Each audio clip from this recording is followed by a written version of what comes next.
Here on RT International to discuss this decision. Well, first off, what are your thoughts? What's your impression of what's going on?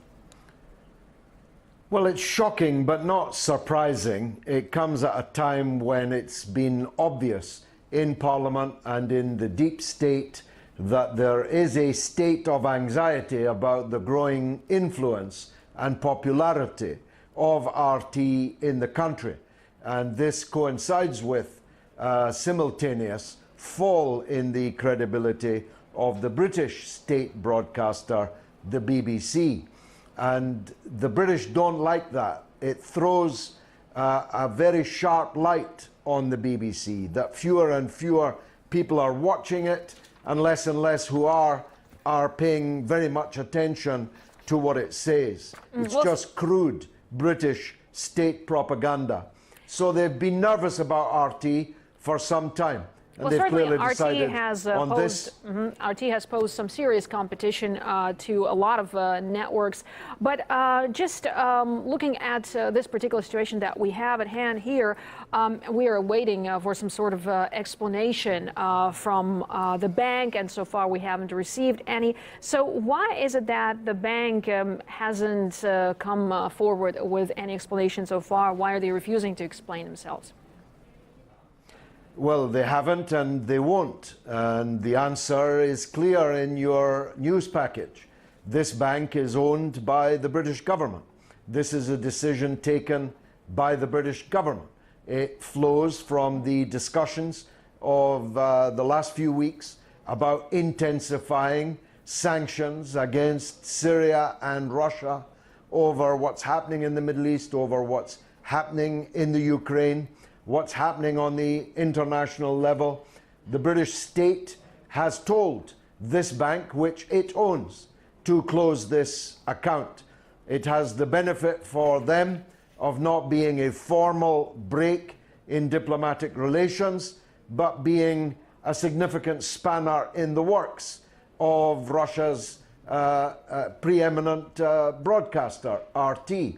It means the British don't have to answer questions about it, and no one can force the bank to answer questions about it.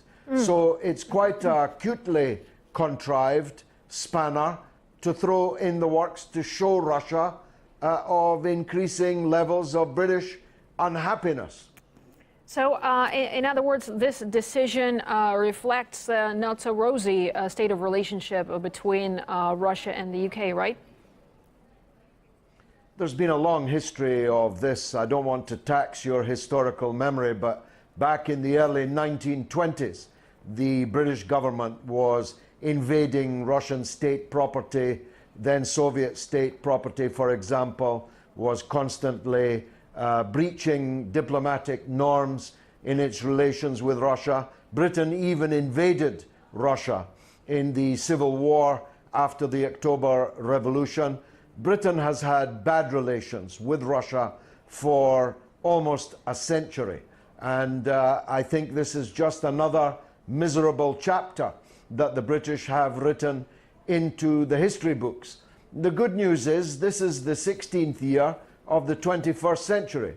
And no one, certainly not Boris Johnson, can stop the British people getting access to RT.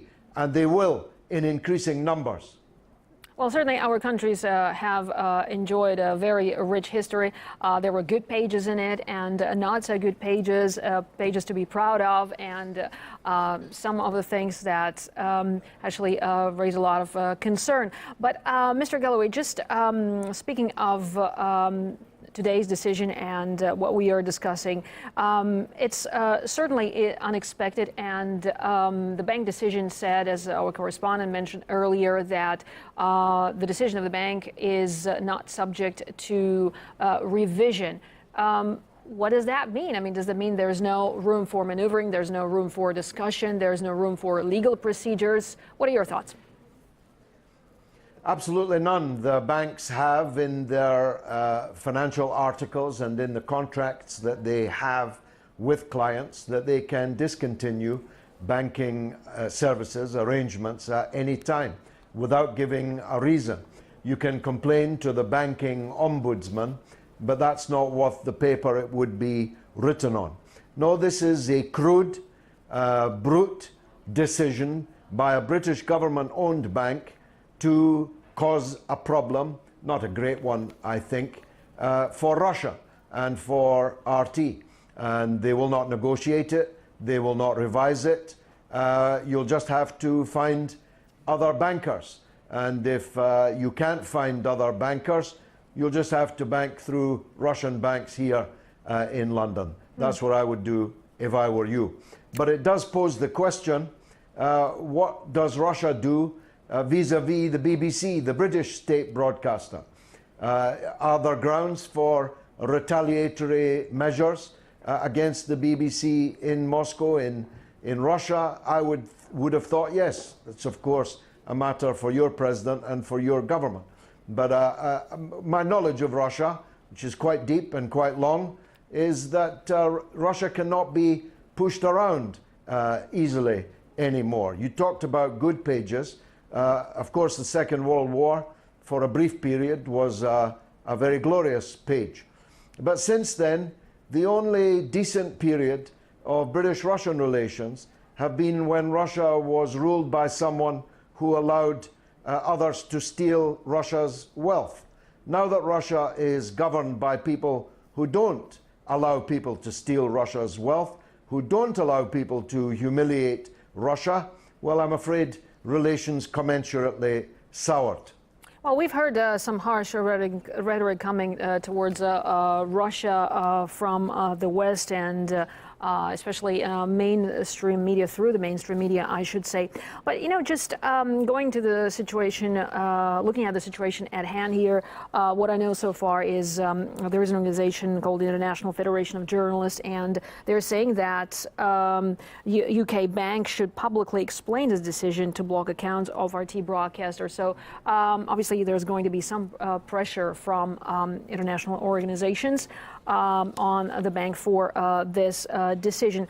But George, just looking at what you said earlier and the hostility that there is towards Russian mainstream media in the West, for that matter, I just want to ask you how it all happened. I mean, obviously kind of snowballed, escalated and got to the point where we are now. I mean, 2 years ago, RT banners were taken down across London.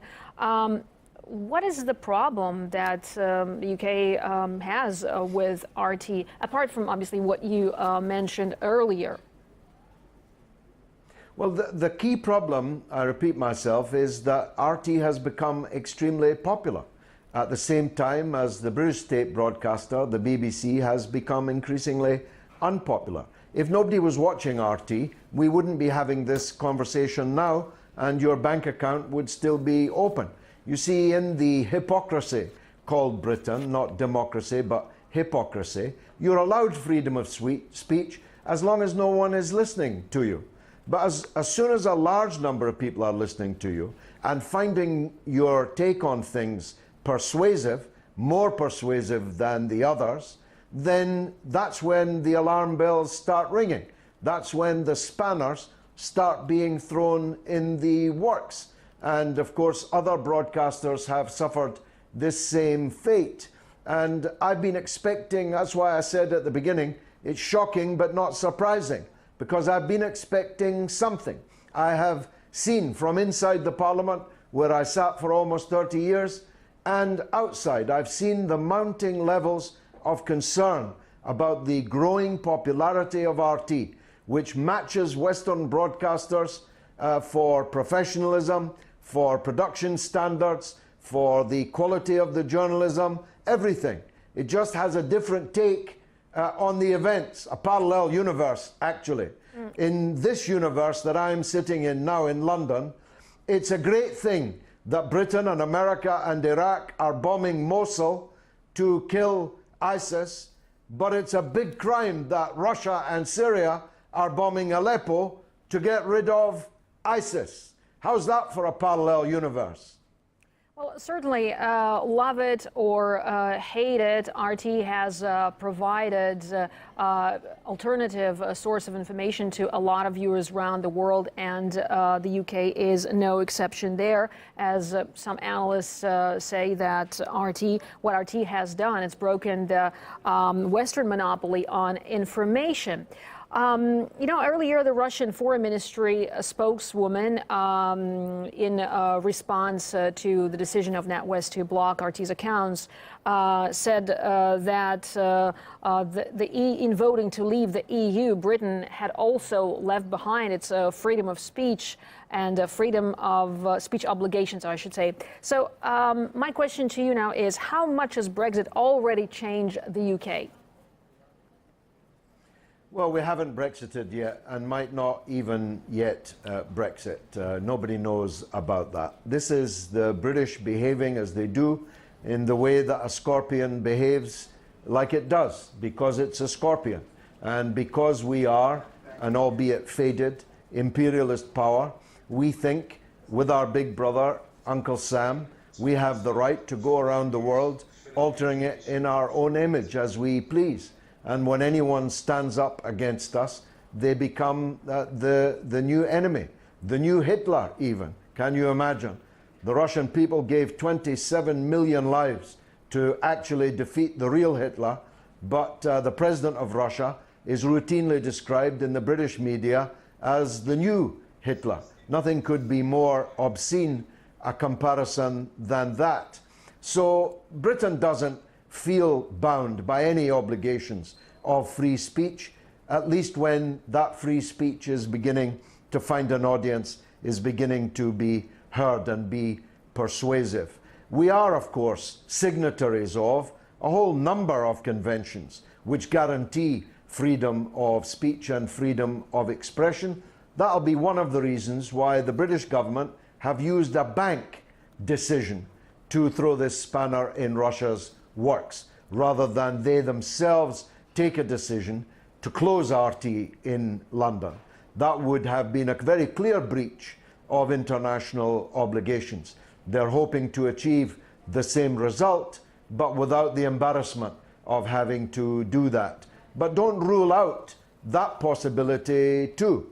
If things get hotter over the next few weeks and months, even that kind of crime against the British people's right to information cannot be ruled out. Well, George, we are awaiting for a formal explanation from the UK as to what happened today and why this happened, of course. But what a complex world we live in, to put it mild. I'd like to thank you very much for your views and analysis. That was a British politician, George Galloway, talking to us here on RT International.